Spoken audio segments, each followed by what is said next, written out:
Yes po, good morning mga sambayan karerista. Sa oras na to po ay akin pong ibabahagi na rin po sa inyo ang aking mga giya para sa araw po ng Sabado, August 2, 2025. At meron po tayong 7 entries. Start time is 4 o'clock p.m. At ito po ay binubuo ng 9 hanggang 11 pong kalahok sa mga naturang karera. Simulan na po natin, himay-himayin. Salamat po. Karera number 1, start po ng winner take all, races 1 to 7.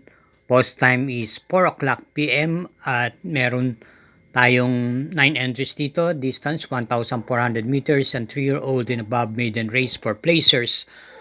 Bilang pamprimera po natin yung kalahok numero 4 Don Enrique na papatnubayan po ni RC Baldonido. Ito po wala pong gaanong takbo nitong mga nakaraan, pero nung buwan ng Abril kung titignan nyo po, ito po tumakbo ng 2 beses. Nung last April 12, ito po dumating po ng pang-6 na pwesto kay Elena Bell. At ito po bumenta po sa karerang iyon. Pero hindi pa po ganong ginalaw to dahil nanatili pong pang-4 pagsabit ng half mile at 1/4 mile. At yun nga, pang-6 lang po dumating. Tapos po tumakbo po siya muli nung last April 23 at nakinto pwesto naman po kila Madam Butterfly at Super Dancer. At para sa distansyang yon, meron naman po siyang tiyempong 1:29.6.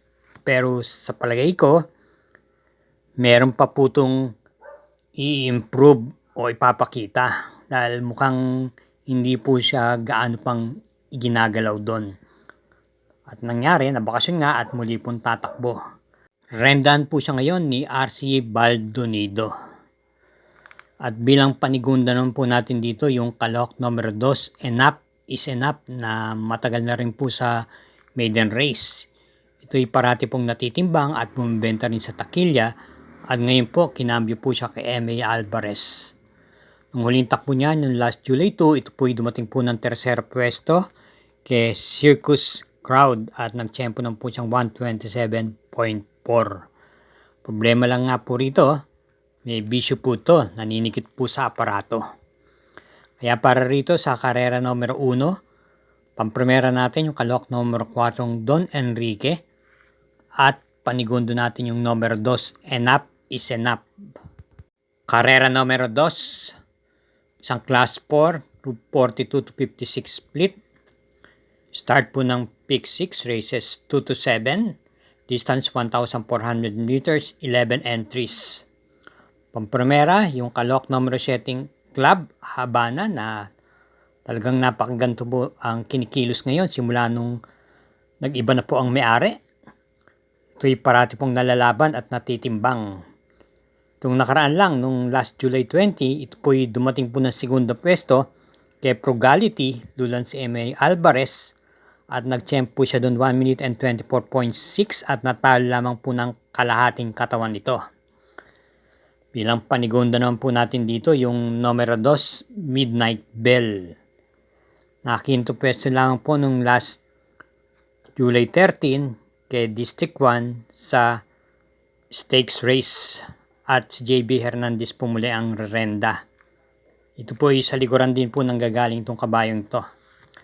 Kaya para rito sa karera numero 2, pamprimera numero 7 Club Habana at panigundo yung numero 2 Midnight Bell.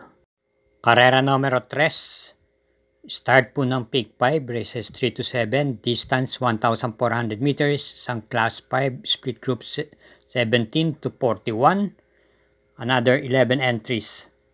First choice, yung kalahok numero 4 Brown Pirate na kinambyo na po kay M.A. Alvarez and Renda from J.L. Sego Jr. Ito po tumakbo nung last June 1 kung saan dumating lamang po siya ng segunda pwesto kay Amor Mi Amor at may naitala pong panalo nung last May 11 kung saan tinalo niya po si Player Andre at Doña Chichay na mas mataas pong grupo at mabigat ang laban niya ron. Ito po ay nagtsempo puro ng 1 minute and 26.4 sa distansyang 1,400 meters. Maganda po ang kanyang tsempo. Kung kukumpara sa mga kalaban niya rito, makakaangat yung kanyang ginawang tsempo. Ito po ay pwedeng i-pacing at isabay sa unahan. At bilang panigunda natin o pamproteksyon natin yung kalahok numero 2, Parisian Life, na may taglay na tuling. Itong mga nakaraang takbo niya, hindi po siya gaanong nagpapakita ng buti. Dumadating labang po ng mga pampito hanggang pang-anim na pwesto.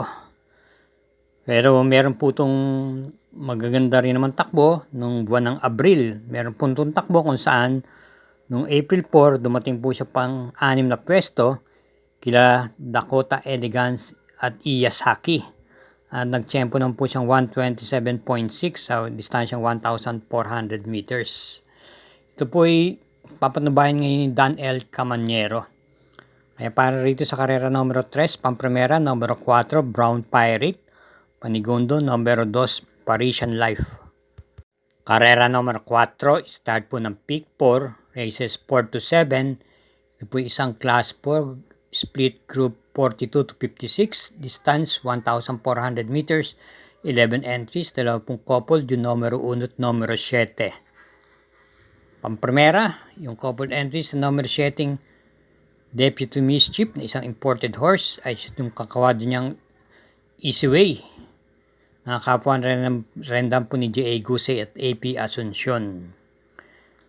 Deputy Mischief, nanggagaling sa likuran. Kung inyong natatandaan, ito po ay may magandang takbo kung saan siya po ang pinakalyamado at dumating lamang po ng tersera pwesto noong June 22 kay Long GBT. At nag-champ po siya doon na 1 minute and 24.2 sa distansyang 1,400 meters. At yung kakwadra niyang Easy Way, may tuling din naman po ito. At sa tingin ko, siya na rin po ang isa sa magdadala ng marcha sa unahan na siyang magiging pabor naman dun sa kakwadra niyang Deputy Mischief. At bilang panigunda po natin dito, yung numero 3, Glinamun. May takbo buong naisusunod at may remate rin naman. Maganda po ang kanyang ipinakita nung last July 20 sa isang stakes race kung saan po na segundo po siya at ang nanalo po dun yung imported horse na Sherbet Fountain. JB Bakaykay po ang rumenda sa kanya. Same rider pa rin po sa ngayon. At doon po ay nagtsempo po siya ng 1 minute and 10 sa 1,200 meters. Pero sa distansya pong 1,400 meters ay meron po siyang naitalang tsempong 1 minute and 25.2. Ito po ay nung nanalo siya nung last January 29 kung saan tinalo niya si Mabel at Sandigan. Kaya para rito sa karera numero 4, Pamprimera, yung numero 7 coupled entries, Deputy Mischief, Easy Way at Panigundo yung numero 3, Glinamun. Suportahan po natin ang Mangkelos YouTube TV channel sa pamagitan po ng pag-subscribe. Pakishare na rin po at i-hit po natin yung like button at notification bell. Salamat po. Karera numero 5. May distansyang 1,400 meters. Ito ay isang class 4, group 42 to 56 split. At meron po tayong 10 entries. Pamprimera, yung kalahok numero 2, Wolf 359, na bumabalik po ang buti ni kabayo. Maganda po ang kanyang tinatakbo itong nakaraan dalawang huling takbo niya.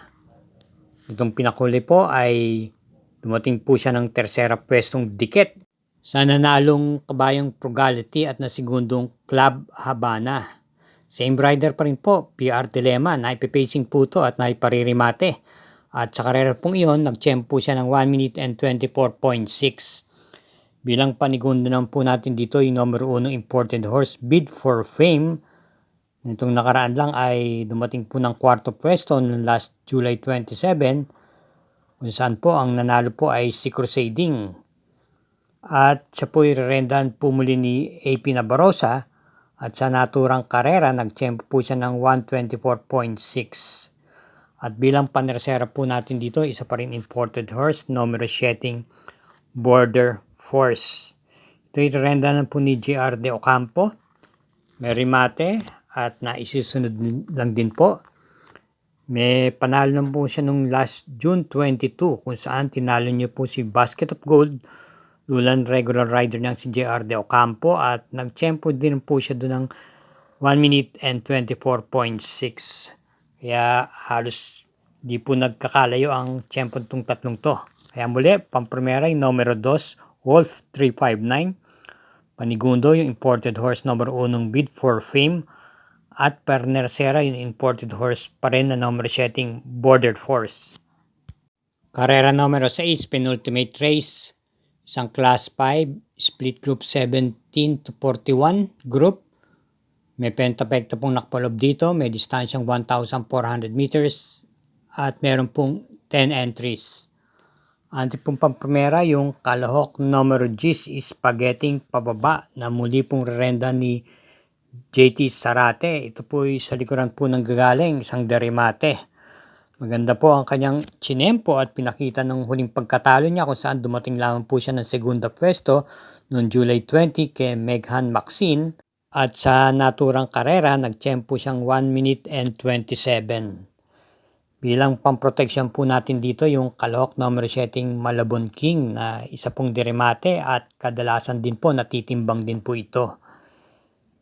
Ito po ay tumakbo noong last July 20 at quinto pwesto naman po ang kanyang nakuha. Doon din po sa karerang pinalunan ni Meghan Maxine, nagtsempo siyang 1 minute and 28. JR de Ocampo pa rin po ang magdadala ng renda. Kaya para rito sa karera numero 6, pamprimera yung numero 10, Spaghetti pababa at panigundo yung numero 7, Malabon King.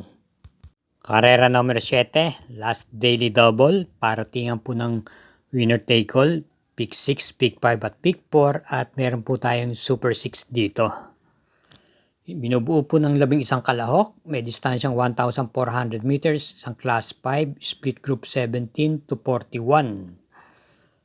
Pili po natin, pamprimera, yung dihadong number 11 Gold Rush, na bagamat pang-anim lang po ang kanyang nakuha nung nakaraan July 19, kung saan natalo po siya kay Ruby Bell at ito po siya po ang pinakalyamado ron. From C. Penson, kinambyo po siya ngayon kay YL Bautista. At meron po siyang tiyempong 128.4 sa 1,400 meters. Pwede pong iuna sa harapan to at i-pacing lamang. At bilang panigunda po natin dito yung kalahok numero 10, Amor My Love. Papanubayan po ni JB Bakaykay. At malamang siya po ang bumenta ritong Primera Llamado na tersera pwesto ng putong last July 19 kay Bantay Sarado at meron po siyang 1 minute and 27.2 sa 1,400 meters.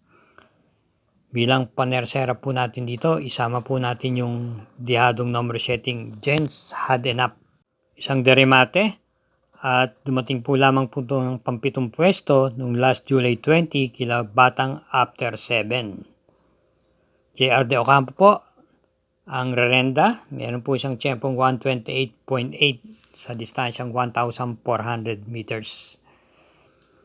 Kaya muli, para rito sa karera numero 7, pili natin pamprimera yung numero 11 Gold Rush, panigundo yung numero 10 Amor My Love, at panersera yung numero 7 Jens Had Enough.